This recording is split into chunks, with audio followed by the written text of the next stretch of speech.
तारा रानी की कथा। माँ भगवती को मानने वालों में से एक राजा स्पर्श भी थे।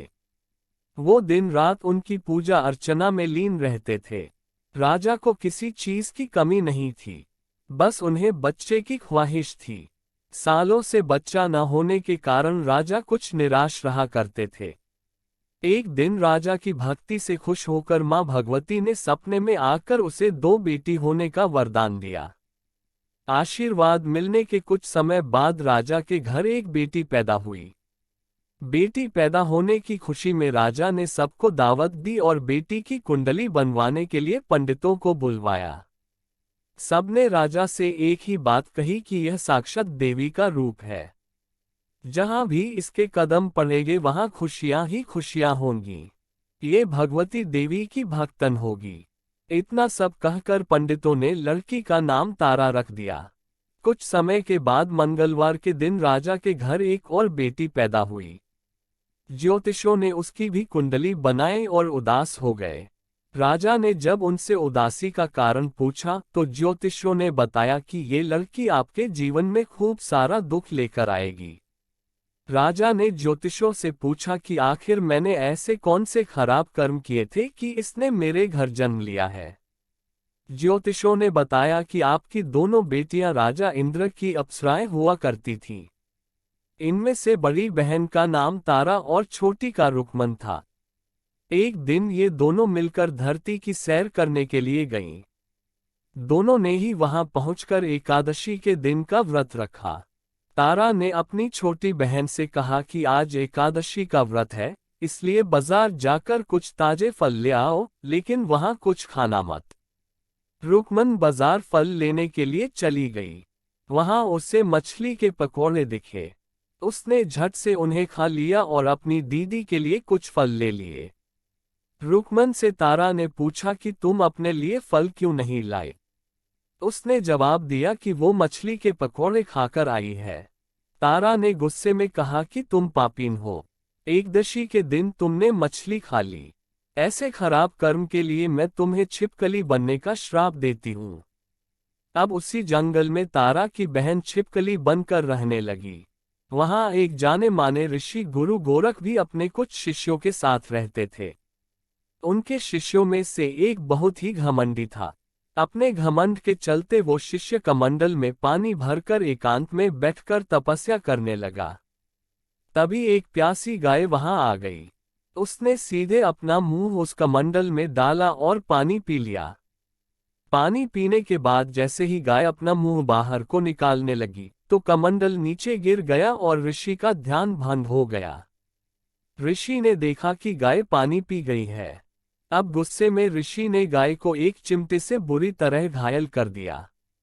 इस बात की जानकारी जब गुरु गोरख को पड़ी तो वो तुरंत गाय को देखने के लिए गए। जैसे ही उन्होंने गाय की हालत देखी वैसे ही अपने उस घमंडी शिष्य को आश्रम से बाहर निकाल दिया। कुछ दिनों के बाद गौमाता पर किए गए उस अत्याचार से होने वाले पाप को कम करने के लिए उन्होंने एक यज्ञ करवाया। इस यज्ञ के बारे में गाय को चिमटे से मारने वाले घमंडी शिष्य को भी पता चला। वो सीधे पक्षी का रूप धारण करके यज्ञ स्थल पर गया और भोजन में अपनी चोंच से मरा हुआ सांप डाल दिया। किसी को इस बात की खबर नहीं हुई। ये सब होते हुए तारा से श्राप मिलने वाली छिपकली रुकमन देख रही थी। उसके मन में हुआ कि इसे खाकर सारे लोग मर जाएंगे। सबकी जान बचाने के लिए छिपकली बनी रुकमन सभी लोगों के सामने भोजन पर गिर गई। लोगों ने छिपकली को खूब कोसा और बर्तन को खाली करने लगे। उसी वक्त भंडारा करने वालों को खाने में मारा हुआ सांप भी दिखा। तब कहीं जाकर सबको समझ आया कि छिपकली सबकी जान बचाने के लिए जानबूझकर भोजन में गिरी थी। एक छिपकली होने के बावजूद भी इतने अच्छे विचार होने की वजह से यज्ञ में मौजूद सारे महत्वपूर्ण लोगों ने कहा कि हमें इस छिपकली की मुक्ति के लिए प्रार्थना करनी चाहिए। पंडित ने आगे बताया कि सबकी प्रार्थना से ही वो छिपकली तीसरे जन्म में आप जैसे प्रतापी राजा के घर बेटी के रूप में पैदा हुई है। वहीं तारा ने दूसरे जन्म तारामती के रूप में लिया और अयोध्या के राजा हरिश्चंद्र से शादी की। इतनी सब बातें कहने के बाद पंडितों ने राजा स्पर्श को रुक्मन को मारने की सलाह दी। इस बात पर राजा बोले, मैं किसी बेटी को कैसे मार सकता हूँ? ऐसा करना पाप होगा। फिर ज्योतिषों ने कहा कि एक संदूक में सोना चांदी लगवाकर उसके अंदर लड़की को रख देना और संदूक को पानी में बहा देना। उसमें लगा हुआ सोना चांदी देखकर लोग नदी से संदूक जरूर निकालेंगे और लड़की की जान बच जाएगी। राजा ने ज्योतिषों ने जैसा बताया ठीक वैसा ही किया। नदी में सोना चांदी जड़ा हुआ संदूक देखकर काशी के पास ही एक भंगी ने उसे बाहर निकाल लिया। उसके कोई बच्चे नहीं थे, इसलिए उसने संदूक के अंदर की लड़की को पालने का फैसला लिया। उसे भंगी व उसकी पत्नी ने खूब प्यार से पाला और रुक को नाम रख दिया। बड़ी होते ही दोनों ने रुक्को की शादी करवा दी। रुक्को की सासू माँ तारामती और राजा हरिश्चंद्र के महल में साफ सफाई करने का काम किया करती थी। कुछ दिनों के बाद रुक्को की सासू माँ बीमार हो गई। उनकी जगह रुक्को वहां काम करने लगी। तारामती ने उसे देखा और पुराने जन्म के पुण्य के कारण पहचान लिया और उसे कहा कि तुम मेरे साथ बैठ जाओ। रुक्को ने बोला कि मैं तो भांगिन हूँ, इसलिए आपके पास नहीं बैठ सकती। तब तारामती ने उसे बताया कि तुम पूर्व जन्म में मेरी ही बहन थी। तुमने एकादशी के व्रत के दिन मछली खा ली थी और मैंने तुम्हें दंड देते हुए छिपकली बना दिया। अब तुम्हें दोबारा मनुष्य जन्म मिला है, तो इस जन्म में माँ वैष्णो की पूजा करके पुण्य कमा लो। माँ की पूजा से तुम्हारी सारी इच्छाएं भी पूरी होंगी। तारामती की इस बात को सुनने के बाद रुक्को माँ वैष्णो से एक बेटे के लिए प्रार्थना करती है और कहती है कि अगर उसकी मनोकामना पूरी हुई तो वो अपने घर में माँ वैष्णो देवी पूजन और जागरण कराएगी। माँ वैष्णो देवी उसकी प्रार्थना सुन लेती है और उसे बेटा होता है। पुत्र की प्राप्ति के बाद रुक्को उसकी देखभाल और लाड दुलार में माँ वैष्णो देवी की पूजा करना भूल जाती है। ऐसा होते होते 5 साल बीत गए और फिर एक दिन उस बच्चे को चेचक यानी माता निकल आती है। बच्चे की ऐसी स्थिति देखकर परेशान रुक्को अपने पिछले जन्म की बहन तारामती के घर जाकर उन्हें इस समस्या के बारे में बताती है। तब तारामती ने पूछा कि तुमने माँ वैष्णो देवी की पूजा अर्चना में कोई गलती तो नहीं की? फिर रुक्को को याद आता है कि उसने माँ वैष्णो देवी का जागरण कराने का प्रण लिया था। ये बात याद आते ही रुक्को को काफी पछतावा हुआ और मन में माँ से कहा कि बच्चे के ठीक होते ही वो अपने घर में जागरण कराएगी। अगले ही दिन उसका बेटा पूरी तरह ठीक हो जाता है। तभी रुक्को ने माता रानी के मंदिर जाकर पुजारियों को कहा कि मंगलवार के दिन घर में जागरण करवा दीजिए। रुक्को की बात सुनकर पंडित कहते हैं कि तुम यही 5 रुपए दे दो, तुम्हारे लिए हम मंदिर में ही जागरण करा देते हैं। रुक्को कहती है, मुझे पता है कि मैं चमारिन हूँ, लेकिन आप मेरे घर आकर ही जागरण करवा दीजिए। माँ किसी तरह का भेदभाव नहीं करती हैं, तो आपको भी नहीं करना चाहिए। इस पर पंडितों ने विचार विमर्श करके कहा कि अगर रानी आपके जागरण में आती है तो हम तुम्हारे घर आकर जागरण करने के लिए तैयार हैं। पंडितों की बातें सुनकर रुक्को अपनी बहन रानी तारामती के पास जाती है और तारामती को सारी बात बताती है। रुक्को की बातें सुनकर तारामती जागरण में जाने के लिए तैयार हो जाती है। इस बात को बताने के लिए रुक्को जब पंडित जी के पास जाती है, तब उनके बीच की बातों को सेन नामक नाई सुन लेता है। फिर वह राजा हरिश्चंद्र को जाकर सारी बातें बता देता है। राजा के मन में हुआ कि रानी को नीची जाति वालों के घर जागरण में नहीं जाना चाहिए। इसी वजह से वो अपनी उंगली काट लेते हैं, जिससे उन्हें नींद ना आए और रानी जागरण में न जा सके। जब जागरण का समय होता है, तब भी राजा को जागते हुए देखकर रानी मन ही मन माँ वैष्णो देवी से प्रार्थना करती है कि महाराज को नींद आ जाए ताकि मैं जागरण में जा सकूं।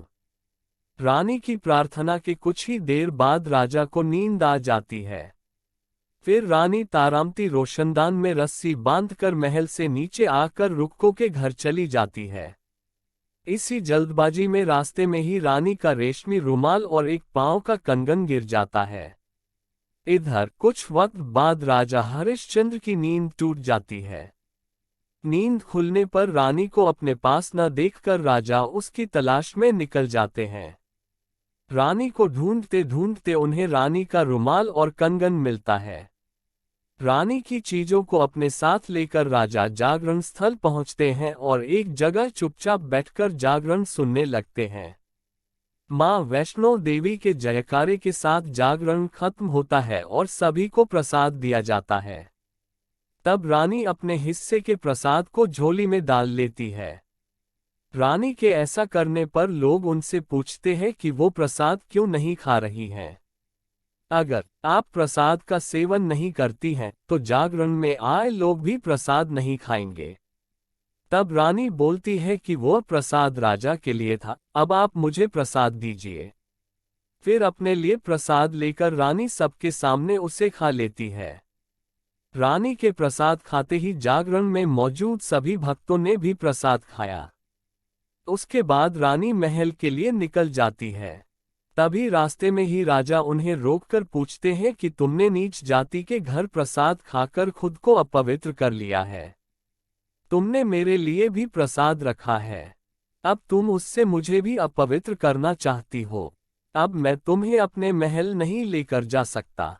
ये बोलते हुए जब राजा रानी की झोली को देखता है, तब उन्हें प्रसाद की जगह गुलाब, चंपा जैसे अनेक फूल और कच्चा चावल व सुपारियां नजर दिखती हैं।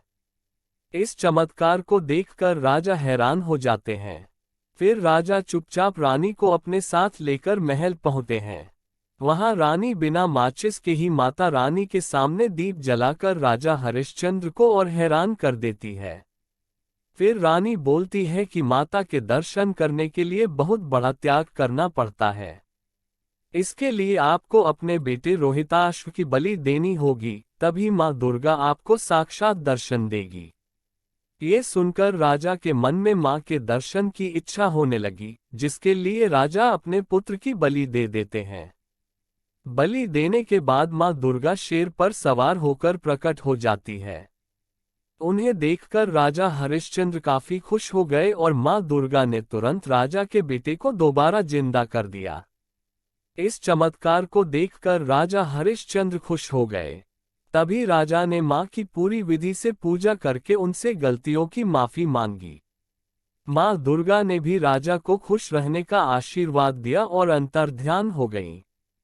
तब राजा ने तारा रानी से कहा कि मैं बहुत खुश हूं कि मुझे पत्नी के रूप में आप मिली हैं। फिर राजा हरिश्चंद्र, तारा रानी और रुक्मन तीनों अपनी मनुष्य योनि से छुटकारा पाकर देवलोक में चले जाते हैं। कहानी से सीख: तारा रानी व्रत कथा जीवन में श्रेष्ठ कर्म करने की सीख देती है। बुरे कर्मों के फल इंसान को भोगने ही पड़ते हैं।